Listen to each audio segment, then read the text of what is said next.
हरे कृष्णा। सभी का स्वागत है। आज के श्रीमद् भागवत कथा में युधिष्ठिर महाराज किस तरह से शोक संतप्त हो रहे हैं वो हम जानेंगे। किस तरह से वो अपने आप को पापी मान रहे हैं वो सब हम जानेंगे। लेकिन उससे पहले गुरु महाराज की एक छोटी सी वंदना कर लेते हैं ताकि उनका आशीर्वाद हमें प्राप्त हो और हम श्रीमद् भागवत कथा को सही से समझ पाएं। अपने अपने गुरु महाराज की वंदना सभी कर सकते हैं। हरे कृष्ण। ओम ज्ञानतिमिरान्धस्य ज्ञानाञ्जनशलाकया चक्षुरुन्मीलितं येन तस्मै श्री गुरुवे नमः। जय श्री कृष्ण चैतन्य प्रभु नित्यानंद श्री अद्वैत गदाधर श्रीवासादि गौर भक्तवृंदा। हरे कृष्ण कृष्ण कृष्ण हरे हरे, हरे राम राम राम हरे हरे। हरे कृष्णा। जय श्री गणेश, जय सरस्वती माता की, श्रील प्रभुपाद की जय हो, चैतन्य महाप्रभु की जय हो। ओम नमो भगवते वासुदेवाय। तो कथा कहां तक हो गई थी?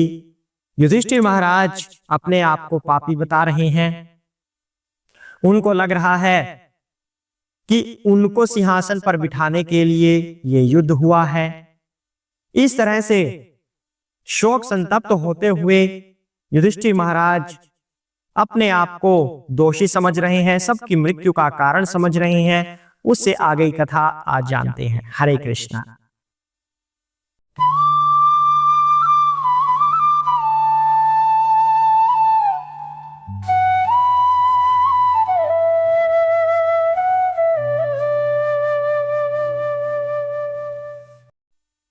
जो राजा अपनी प्रजा के पालन में लगा रहकर धर्म के लिए वध करता है उसे कोई पाप नहीं लगता, लेकिन यह आदेश मेरे ऊपर लागू नहीं होता। क्योंकि युधिष्ठिर महाराज ये जानते हैं यदि धर्म के लिए किसी का वध किया जाए तो वह पाप नहीं है, वह क्षत्रिय धर्म का पालन होता है। जैसे अर्जुन को भगवान ने उपदेश दिया था कि धर्म के लिए युद्ध करो अर्जुन, यही तुम्हारा परम धर्म है। तो युद्ध के लिए युद्ध करने का संदेश भगवान श्री कृष्ण ने दिया था और युधिष्ठिर महाराज ये भली भांति जानते हैं, तब भी वो अपने आप को पापी समझ रहे हैं। क्यों? क्योंकि उन्हें लग रहा है कि जिस प्रजा के पालन के लिए मैं सिंहासन पर बैठना चाहता था उस सिंहासन पर दुर्योधन बैठा हुआ था और दुर्योधन शासन ठीक से चला भी रहा था। इसका तात्पर्य यह हुआ कि यह युद्ध दूसरों की रक्षा के लिए नहीं था, मुझे सिंहासन पर बिठाने के लिए यह युद्ध हुआ है।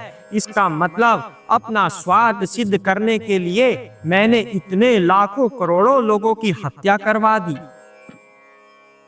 ऐसा युधिष्ठिर महाराज सोच रहे हैं। आगे क्या कहते हैं? मैंने स्त्रियों के अनेक बंधुओं का वध किया है और इस प्रकार मैंने इस सीमा तक शत्रुता मोल ली है कि भौतिक कल्याण द्वारा इसे मिटा पाना संभव नहीं है। यहां पर गुरु महाराज कहते हैं गृह मेधी वे लोग होते हैं जो भौतिक संपन्नता के लिए कार्य करते रहते हैं। आम व्यक्ति यही तो करते हैं, भौतिक उन्नति के लिए कार्यशील रहते हैं। लेकिन कभी कभी ऐसा हो जाता है कि उस भौतिक संपन्नता को प्राप्त करते हुए व्यक्ति पाप कर्म में लिप्त हो जाता है और जब वो पाप कर्म में लिप्त होगा तब कर्म बंधन में फंस जाता है। ऐसा ही युधिष्ठिर महाराज को लग रहा है। उन्हें लगता है कि केवल मेरे लिए लाखों करोड़ों लोग मारे गए हैं। अब एक युद्ध में पिता, पुत्र, मामा, भांजा, भाई, सब बहुत सारे लोग युद्ध करते हैं और वो मारे भी जाते हैं। उनके मारे जाने की वजह से नई शत्रुता पैदा हो जाती है, अर्थात एक युद्ध की वजह से कई और शत्रु पैदा हो जाते हैं। उसकी वजह से कई और युद्ध होंगे। जितने लोग अब मरे हैं उतने ही दोबारा फिर से मर सकते हैं, अर्थात ये क्रम अब चलता रहेगा। एक युद्ध के बाद अगला युद्ध, उससे फिर नई शत्रुता, और ये क्रम अब चलने वाला है और उस सब का कारण केवल और केवल मैं हूं। ऐसा युधिष्ठिर महाराज सोच रहे हैं। आम जीवन में भी ऐसा ही तो होता है। स्कूल कॉलेज के जो छात्र होते हैं कभी कभी दंगे फसाद करते हैं, अपने अहंकार को जारी रखने के लिए दूसरे के ऊपर बंदूक तान देते हैं कि हाँ मैं ही बॉस हूं। लेकिन उससे होता क्या है, आज उसने उसको डंडा मारा, कल वो उसको मारेगा, अर्थात ये दुश्मनी पैदा हो गई और ये नहीं पता ये कहां तक जाकर रुकेगी। ऐसा ही युधिष्ठिर महाराज को यहाँ पर लग रहा है कि ये शत्रुता का तो अब कर्म शुरू हो गया है, पता नहीं ये कब तक चलेगा। लेकिन श्रीमद् भगवद गीता में इसका एक उपाय श्री भगवान ने बताया है। जिस तरह से युधिष्ठिर ने युद्ध किया, अर्जुन ने युद्ध किया, जो भी हमारा कर्म होता है, जो भी हमारे कर्तव्य होते हैं, यदि हम उनको भगवान की इच्छा के लिए, भगवान की सेवा के लिए करते हैं, तब हम उन पाप कर्मों से बंधते नहीं हैं। जैसे अर्जुन ने यह युद्ध किया, वह भगवान की इच्छा से किया, धर्म की रक्षा के लिए किया। इस तरह किसी भी धर्म का पालन यदि हम भगवान की सेवा के लिए करते हैं तो हम उन पाप कर्मों में लिप्त नहीं होते। ये श्रीमद् भगवद गीता में बताया गया है इस समस्या का समाधान। तो युधिष्ठिर ने और अर्जुन ने, जितने भी पांडव हैं, उन्होंने ये युद्ध श्री भगवान की इच्छा से किया है, इसलिए पाप उन्हें छू भी नहीं सकता, क्योंकि वो भगवान की सेवा के लिए हुआ है, भगवान की इच्छा से हुआ है। इसी तरह हमें भी अपने दैनिक जीवन में यदि कोई कर्तव्य पालन करने हैं तो केवल इतना स्मरण रखिए कि भगवान की सेवा के लिए मैं ये काम करूंगा, तब आप इन कर्म बंधनों के चक्कर में नहीं फंसेंगे। यदि आप दुकानदारी कर रहे हैं तो ये सोचकर कीजिए इससे जो भी धन संपदा आएगी उससे हमारे शरीरों का निर्वाह होगा और उस निर्वाह होने की वजह से इन शरीरों से हम भगवान की सेवा कर पाएंगे।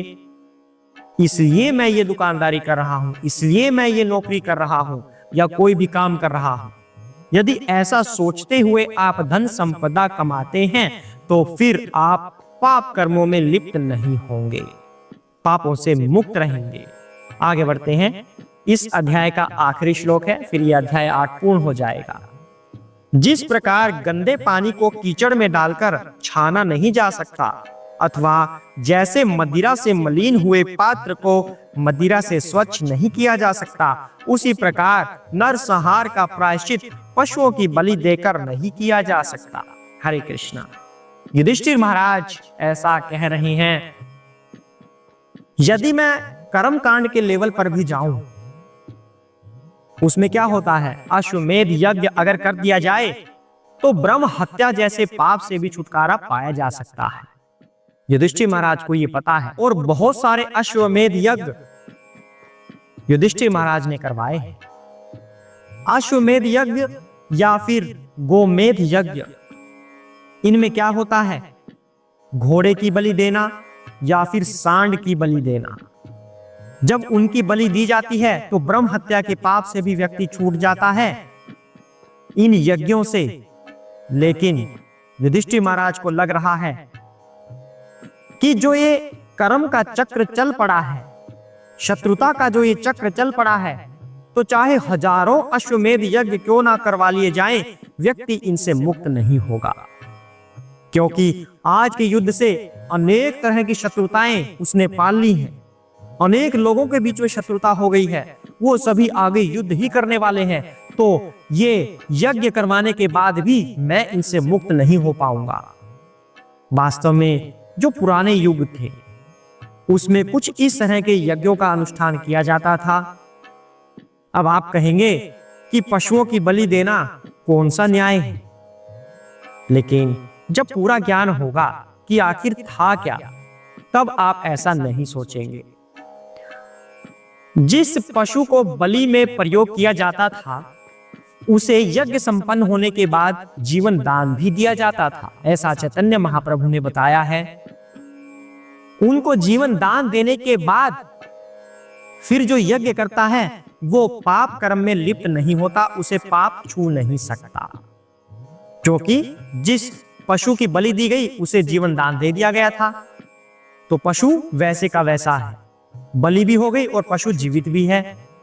तो ऐसा वही कर सकता था जो अच्छा ज्ञाता हो, इन यज्ञों को संपन्न करने का अच्छा ब्राह्मण हो। लेकिन कलयुग में ऐसा संभव नहीं है। कलयुग में इस तरह के ब्राह्मण मिलने बहुत ही मुश्किल है जो ऐसा कार्य कर सकें कि बलि भी दे दी और पशुओं को जीवित भी कर दिया। तो ऐसा कलयुग में संभव नहीं है। कलयुग में हरि नाम यज्ञ को ही सर्वोपरि बताया गया है।